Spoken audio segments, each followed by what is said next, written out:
Bonjour à tous les passionnés de la science des anciens.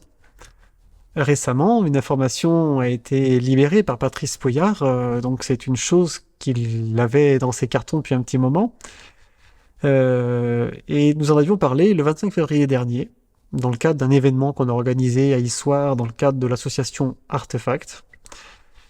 Et donc le 25 février, en fin de journée, Patrice nous a présenté cet élément-là, que j'ai eu la joie de constater lorsqu'il m'a envoyé les scans 3D il y a quelques années, pour que j'étudie justement la géométrie, la métrologie de ces chambres. Et je lui avais fait un retour très rapidement en lui parlant de cette curiosité étonnante, à savoir que les deux chambres, Padatika et Vapillaka, ont été pensées ensemble, puisque le couloir en fait qui est désaxé sur la chambre de gauche, en fait, pointe exactement de manière perpendiculaire à la chambre qui se trouve à droite.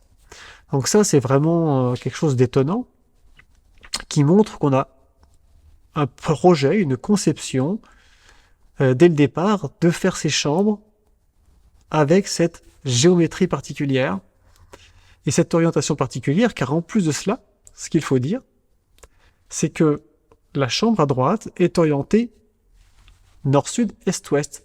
Les côtés de la chambre, ces parois, indiquent soit l'axe nord-sud, soit l'axe est-ouest. Et donc du coup, le couloir de la chambre de gauche, qui est désaxé, lui se trouve exactement sur l'axe est-ouest. Donc ça, c'est vraiment intéressant pour tout un tas de choses, puisque là, on voit qu'on est sur quelque chose qui va allier de la géométrie, allier de l'astronomie, et puis d'autres choses, telles que la métrologie, mais qui seront, je pense, dévoilées lorsque le film sera sorti. Ce qui est remarquable aussi, c'est la précision avec laquelle le couloir pointe exactement à la perpendiculaire de la chambre à droite, puisque l'erreur moyenne, l'angle moyen du couloir, c'est 90 degrés, 0,04. 0,04 degrés. Tel est le niveau d'erreur. Donc c'est vraiment remarquable et ça laisse peu de place au doute. Donc il y a plein d'autres choses que j'ai pu constater dans ces scans concernant justement la façon dont les grottes ont été conçues. Rien n'est laissé au hasard. La position des entrées par rapport au volume global, les volumes, la métrologie, tout ça révèle une connaissance dont on pense qu'elle n'était pas possible, et pourtant ce qui émerge, ce sont des connaissances en mathématiques d'un très haut niveau, bien au-delà du fait de simplement connaître le nombre pi. On est sur des compétences pour réaliser ça avec cette précision-là, qui sont d'un niveau mathématique exceptionnel. Et donc, il y a tout un tas d'éléments aussi qui sont en lien avec peut-être de l'astronomie. La métrologie, elle est en lien avec de la métrologie dans d'autres régions du monde. Donc ça, c'est quelque chose que je ne vais pas vous dévoiler ici, mais Patrice en parlera probablement un peu dans le film. Mais c'est un objet vraiment extraordinaire, ces chambres de Barabar.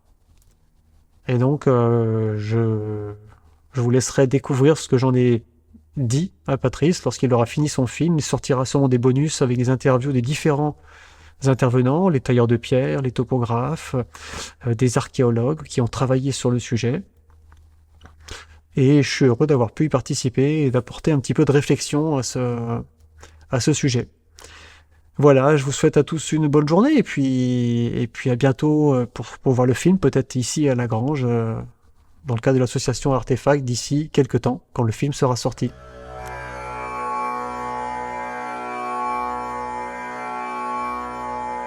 Nous revoici avec Barabar, un film dédié à nos recherches sur l'un des plus extraordinaires sites archéologiques au monde. Pour ceux qui ne le connaissent pas, vous pouvez aller voir la précédente vidéo de présentation sur la page Kickstarter de notre projet. Barabar va raconter notre enquête sur 5 chambres taillées dans la roche il y a plus de 2000 ans en Inde. Ces chambres sont uniques au monde. Personne n'a jamais reproduit de tels exploits ailleurs sur la planète. Les intérieurs sont lisses comme du verre, polymiroirs, mais ça, c'est juste ce qu'on voit. Il y a une maîtrise géométrique extraordinaire et une maîtrise de la matière qui est tout aussi extraordinaire. C'est-à-dire que c'est pas un coup d'essai, quoi. La deuxième chose qui intrigue, c'est qu'on ne trouve nulle part ailleurs l'enfance de l'art, c'est-à-dire les endroits où les ouvriers se sont entraînés pour atteindre une telle maîtrise. La complexité, avec un œil justement de tailleur de pierre, c'est ahurissant. Parce qu'on a beau savoir tailler le granit et le polir, c'est pas pour autant qu'on est capable de réaliser de telles chambres dans des roches de granit. Et dans ce domaine, ces chambres explosent tous les standards connus. On est sur du high level. Il n'y a pas que le travail de la matière qui est maîtrisé, il y a aussi la géométrie qui est maîtrisée. Pour moi, c'est pas une grande précision, hein. C'est d'une extrême précision. Donc la question c'est, où les ouvriers ont-ils appris à faire des chambres comme ça? Mais ça, une fois de plus, c'est juste ce qu'on voit. Car c'est pour tout ce qu'on ne voit pas que Barabar va être une enquête très importante pour cette recherche sur le passé de l'humanité. Mais allons-y carrément avec une question qui doit peut-être surgir dans votre esprit. Comment un film sur 5 chambres taillées en Inde il y a plus de 2000 ans pourrait-il bien changer la face du monde? La face du monde, je ne sais pas, mais notre regard sur l'histoire, certainement. Et si notre regard change, alors, en cascade, beaucoup de choses risquent de changer. C'est, je pense, la raison pour laquelle ce sujet suscite autant de controverses. Mais avec Barabar, notre démarche se légitime par des faits, et non par des opinions ou des ressentis. Oubliez ce qu'on peut objecter en citant le travail de nos prédécesseurs, car aucun d'eux ne savait ce que nous savons sur ces sites, qui ne vient ni du Saint-Esprit, ni d'inscriptions vieilles de plus de 2000 ans ou encore de légendes, mais de scans 3D et d'analyses poussées. Jusqu'à preuve du contraire, ces chambres sont uniques au monde, et de telles prouesses n'ont jamais été reproduites depuis, ni en Inde, ni ailleurs. Là, on est au top des contraintes. Elles représentent un travail colossal dont il est difficile de prendre la mesure, car nous n'avons aucun point de comparaison. C'est de l'ordre du fantastique.